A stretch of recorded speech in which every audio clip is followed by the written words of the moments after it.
Hey ladies, Scrap Basket Quilts. I am back with part 3. I promised that I would show you how I go about starting each piece. So here we are. What I have to begin with, when after I've cut all my papers and I've cut out my little scraps of material, after I've decided what colors I'm going to use in a particular block, I get my little piece of paper, my Hexi template, and I would glue baste it to my 1.5 inch square piece of fabric. Now, why did I do 1.5 inch square? So I would have enough room on the outside of my paper template in order to thread baste my fabric to my template. So what I would do, glue baste the template onto the paper, onto the fabric, and then after it's glue basted to the fabric, it's stuck, it doesn't slide around, and it's easy for you to be able to thread baste. So the next thing I would do in order to prepare is I would cut off the corners, leaving myself enough fabric to thread baste over the paper. So you only cut off the corners just a little bit. It makes it easier to fold over when you're doing this. And you would hold it like so, and then you would be thread basting that onto the paper. So I'm going to show you how to do that next. I'm going to get my thread basting needle, the one that I have been using for my process here. Again, you don't use the one that goes through the paper as sewing because it is a dull needle and it's actually just a little bit bigger and you want smaller stitches. So here we go. What I'm going to do is I'm going to take this and I'm going to thread baste this onto the paper to show you my process. You would bend the fabric over the template, making sure that it's snug. You don't want to bend the template, so be very careful with that. And then you just draw the needle through the paper and pull the thread through. And then go down. And then, making sure that that is snug, you would fold the next piece over and bring your needle up through the paper and the fabric, going back down. Now make sure that you secure the corners or the folds of the fabric over the paper, and then go to the next one.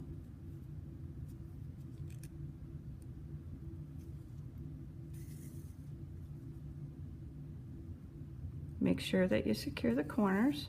Pull it fairly snug. And you see how it's taken shape here. Really how easy this is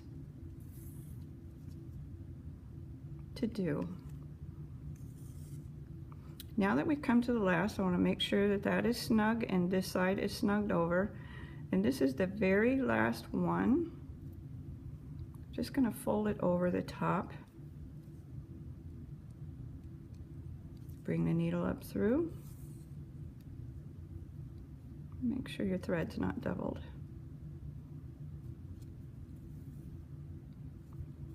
Pull it snug.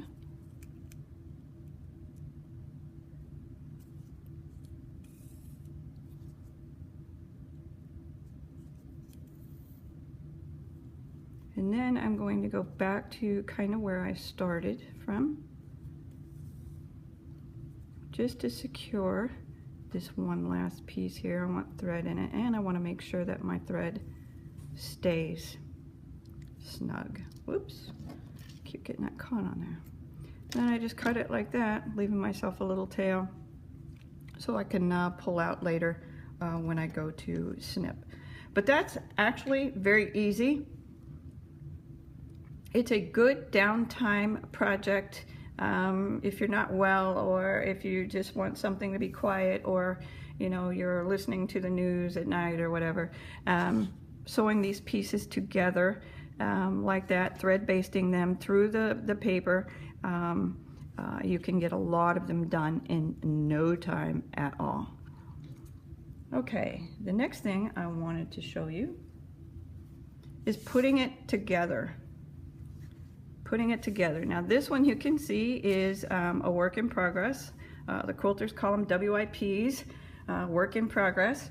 And it has come together very easily. It goes together very quickly, and I'm going to show you how to do that. So remember, I had two different needles that I was using. This one was for thread basting, and this one is my milliner's needle. I can get all my threads untangled. My milliner's needle, and that's what I'm using to hand sew my Hexi pieces. All right, so I have a little piece here that's already prepared. And what I'm going to do, in order to go for the next piece, you take your Hexi piece, you lay it on top of the first one, remembering now, right sides together, just like you would sew anything else, right sides together. Lay them together, bend your work, you can do that. It makes it a whole lot easier. Bend your work. Everything's lined up. Now what you do is you take your needle and the thread and you insert it between the fabric and the paper into the corner and pull it through the outside corner. Now this is where I make my blanket stitches, and this is why I do that, like I showed you, was because of the ripping out, if you ever wanted to do that. Anyway, it's just a nice stitch and it is optional. So what I did was don't pull my fabric through like that, or my thread through like that. Shouldn't do that. So I'm going to put in another knot. If your knot's not big enough, knot's not. If it's not big enough, let me start that over. It will pull through. My grandmother taught me how to make knots like this, and they just have always worked. You just have to make them big enough. Okay, so what I'm going to do is insert it in again, back through the corner, in between the fabric and the paper. And now what I'm going to do, like I said, bend your work to make it easier to handle. Now what I'm going to do, that I have this in here, I'm going to take my thread, put it over my index finger, and then grab it with my middle finger. Okay, so there you see, I have it over my index finger, grabbed with my middle finger. Now what I'm going to do is take my needle and stick it through the very corner, just taking a little bit. You don't go through the paper, you go through the material. Do not stick your needle through the paper, because the papers have to come out.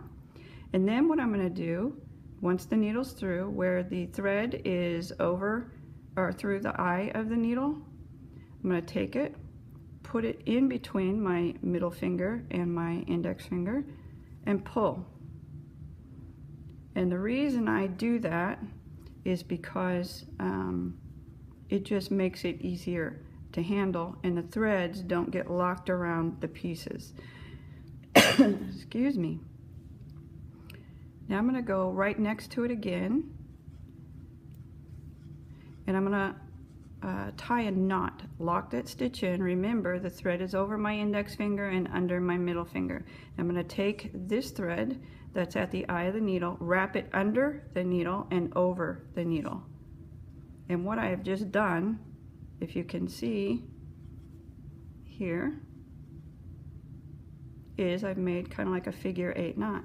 So I've tied that knot and I pull it through. I should have done that on the first stitch, but I didn't. So then I'm going to come to the very next side. I'm kind of at an awkward angle here, so I'm going to the very next to make the stitch, pull through, and you get used to it, grabbing it like that. You get used to it. Just grab a little bit of fabric at the top, put your thread between your fingers. It keeps it in the back. It keeps it from wrapping around your work, which if you're not paying attention, ask me how I know. If you're not paying attention, you continue sewing and you've got this big loop of thread that you have to figure out how to deal with, which means ripping it out and starting over. So we're getting over to the very end here at the corner. You have to stick it through the corner piece, not the paper, and now we're going to tie a knot in the end of the stitch just to secure that. Now that that piece is on, okay, now what we have to do is take it and sew it to this piece and then ultimately this piece. So what we would do is bend it over. Remember, right sides together, bend it over, then bend your work.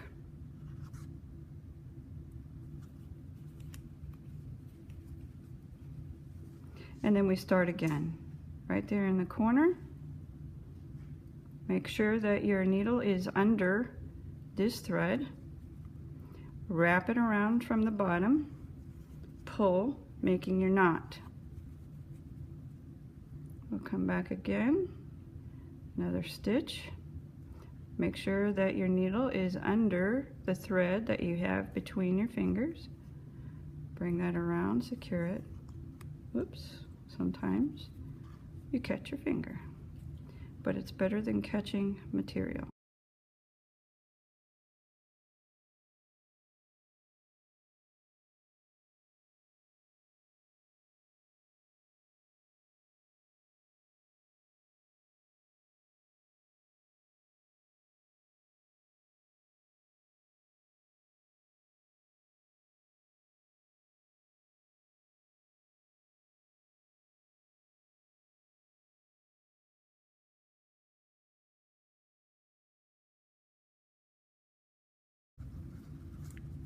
And then pull.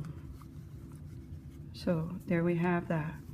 Now we're going to have to sew this side to the piece that is already connected to the rest.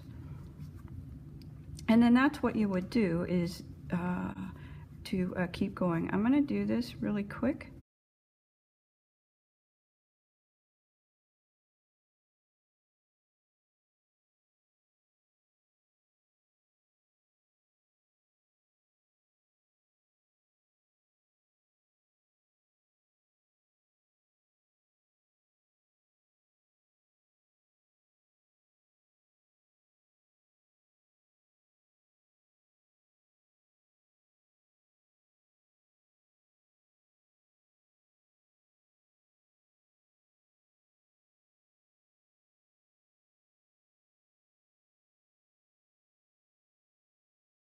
And tie the knot. Now that my thread is here, I need to move my thread up here to start my next piece.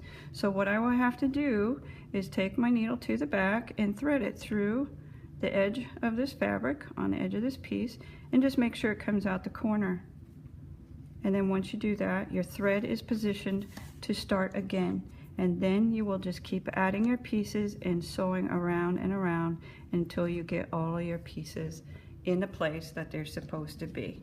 Okay, ladies, I hope that helps you get a basic grip of what it is and what you need. And remember, this is my method. You can adapt it to your own method to make everything work the way you want it to. Yes, you can buy the papers. They cost anywhere from about $4 to $37, depending upon how many in a pack that you want or need for your project. But if you already have an AccuQuilt Go product and you just want to make your own, you can get the die and the paper for relatively cheap and make your own, and you're that much ahead. I hope this helps you. Ladies, have a wonderful day. Now let's go quilt.